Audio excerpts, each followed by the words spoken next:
I'm not trying to get anybody in trouble. I mean, not my intent. So please don't go report this and get somebody fired. Those folks need those jobs.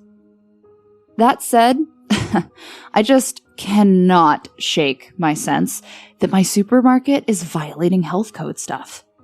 It's the Safeway off College, the one by the art school. I was there Sunday in the hour before they close. I don't usually go that late, but I'd spent time with my cousin that afternoon and, it just pushed everything back. Anyway, I park close to the door and head inside, and the place does not smell right. There's a stench, and it seems to be coming from everywhere. My first thought is, it's got to be the carcasses. It has to be, right? I don't usually start shopping in the carcass section.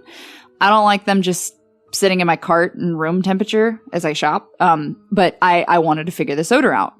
I push my cart over there, and the glass case is pretty picked over.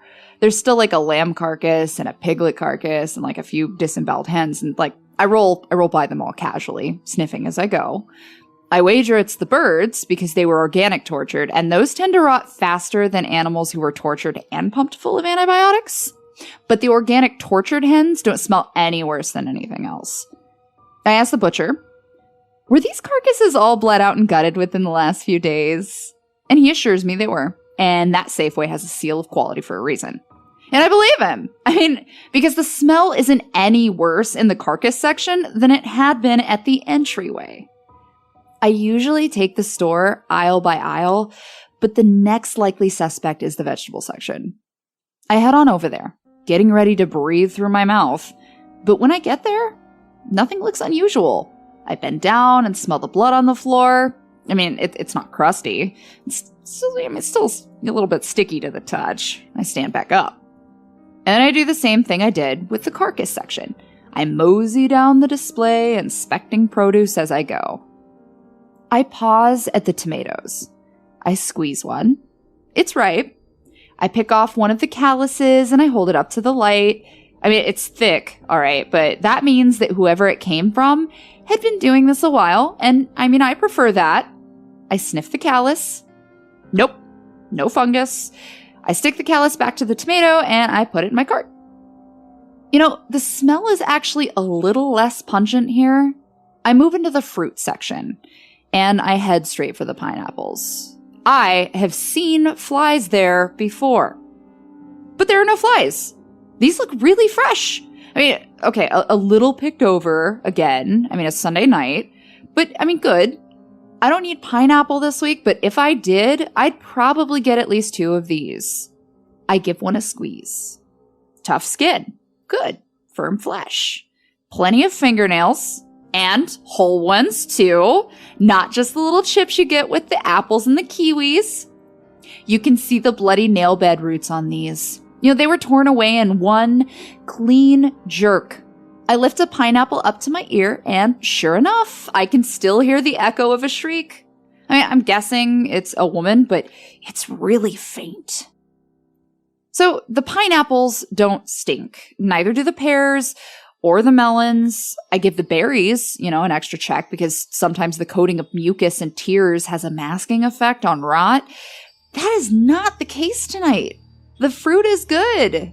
Better than usual, honestly. The odor is unlikely to originate from the boxed foods, but I do a quick pass up and down the aisles. There are ingredients I need there, but I'm fixated on this smell. So I barely look at my list. It's not coming from the breakfast aisle. It's not coming from the food taken from the pantries of murdered mothers aisle. Not the cooking oils or the bag of crunchy ashes aisle or the peanut butter or the noodles or the condiments. Okay. So the bags of crunchy ashes were 2 for $6. So I did go ahead and grab a regret and suffocation and an exploitive nacho rancho. And I tossed them into the cart. Okay. I eat healthy, but I have my weaknesses. I'm almost ready to ask an employee where the smell is coming from when it becomes obvious to me. It's the frozen food. Like I said, healthy eater. I don't shop in frozen foods. I don't know which foods are the likely culprits. So I follow my nose down the long line of freezers. Frankly, I'm pretty grossed out just looking at these meals. I mean, who eats this shit? Anus meat poppers? I mean, what? I grab that one out of the freezer and turn the box over. Yep. Come on, people. Don't look at the branding. Look at the ingredients. It's anus meat product. I knew there was no way that thing had actual anus meat in it. I put the box back on its shelf backwards. Maybe that way someone will actually pay attention. And as I do this, I get a whiff. A strong, rancid whiff. I gag, but I'm righteously satisfied. Bingo. I follow the whiff. I go freezer door by freezer door, opening them and inhaling, moving closer to ground zero. On the 6th door, the stench is so thick, I cough. I slam that door shut for a minute. I breathe deep. And then I open it back up. It's some frozen dinner pasta. A whole bunch of red boxes that you heat up in the microwave, right? I pull out the box closest. There's some Italian-looking guy with a big mustache and his arms flung wide. The branding reads, Mario's Landfillers Macaria. I scan the box for the sell-by date. Oh, wow. This thing isn't just expired. It's expired by almost a year. I grab the one behind it. Same story. And the one behind that. Same long-gone expiration date. I set the 3 expired meals on the top shelf of the cart and start looking for an employee. I am complaining. I will be that lady tonight. I walk past 3 empty aisles until I see an employee standing by the hot food bar with a big cardboard box. I head over. I grab a mac and Rhea out of my cart and am about to address the employee, but I halt. I cannot believe what I'm seeing. The employee is shoveling a steaming hot tray of food right into the box. Surely he's not throwing them away. Surely. I ask, excuse me. The employee jerks backward and looks at me. Yeah?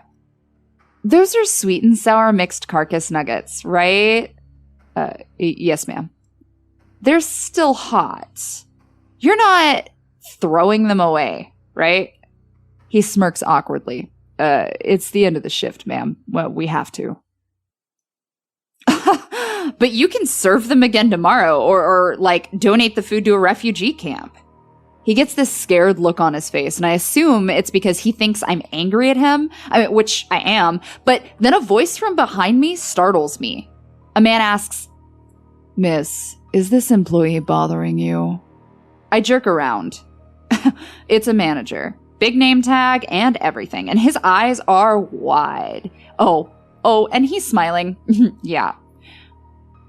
No, I spit out instantly nervous. No, I was just asking a question about the mixed carcass nuggets.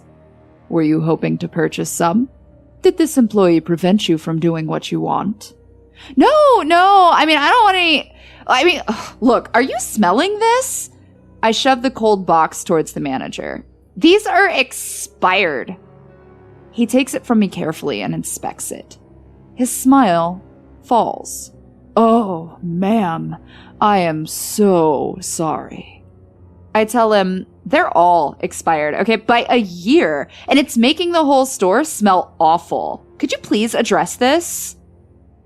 The manager's face goes ashen. He falls to his knees and begins to weep, and I appreciate good customer service, but I don't need waterworks. It's too late, though. The manager grabs me by the knees and starts screaming, Oh God, I'm so sorry. Shame on my head. Oh God, the fires of shame. I look over at the employee. He's resumed the shoveling the nuggets into the box, pretending not to notice. Enough. I put my hands on the sobbing manager's shoulders and try to loosen his hold. He looks me in the eyes and pleads, "Punish me, ma'am." I pull my hands back. "I beg you, ma'am, I can't bear the shame. Punish me." I need this to be over with. I ask him how he would like to be punished. "Feed them to me," he says. "But, sir, these are frozen, like bricks. I mean, you won't be able to chew." "Shove them in." This was not how I saw my Sunday going, but I initiated this moment, so I'll finish it. I open the first box. It's not easy. The stench is incredible. The ingredients are fully rotten. I'll never order this dish again. I mean, not even at a nice restaurant. Also, his mouth rips, like, a lot. There's blood. A couple of other shoppers start pausing to watch, but after about 10 minutes, I managed to get the 3 umber blocks into his esophagus. Well, it also ripped, but that's okay. I offer to help him to his feet, or, even breathe into his mouth a little, but the manager firmly refuses any aid. Me and the few other customers watch as he struggles to survive, and, when it's clear that he's died, we all clap politely. Oh, thank God. The employee has good customer service instincts. He breaks the mood with, "Ladies and gentlemen, to thank you for your trouble, anything in the hot food bar is on the house tonight. Please enjoy." The small crowd cheers, even me. I mean, I don't want any hot carcass tonight, but I'm clearly the only one. The other shoppers swarm the hot food bar, laughing, packing their go-to boxes with steaming chunks. The employee approaches me once more and says, Thank you for informing us, ma'am. I'll see to it that these mac and Rias are swapped out." Thank you. And thank you for finding a creative solution rather than wasting all that hot food. "You got it, ma'am. Always looking out." I nod. I go back to shopping. I check out. I go home. I make myself some dinner, a salad, and it's good. Like I said, I'm not trying to get anyone else in trouble, and I appreciate the steps the Safeway staff took to fix the problem, but I still can't relax about it. Someone there is not paying attention, and I doubt it was just one sloppy manager. Has anyone else had an experience like this at the Safeway on College? I mean, the place seems like a health department headline waiting to happen. You feel me here, right?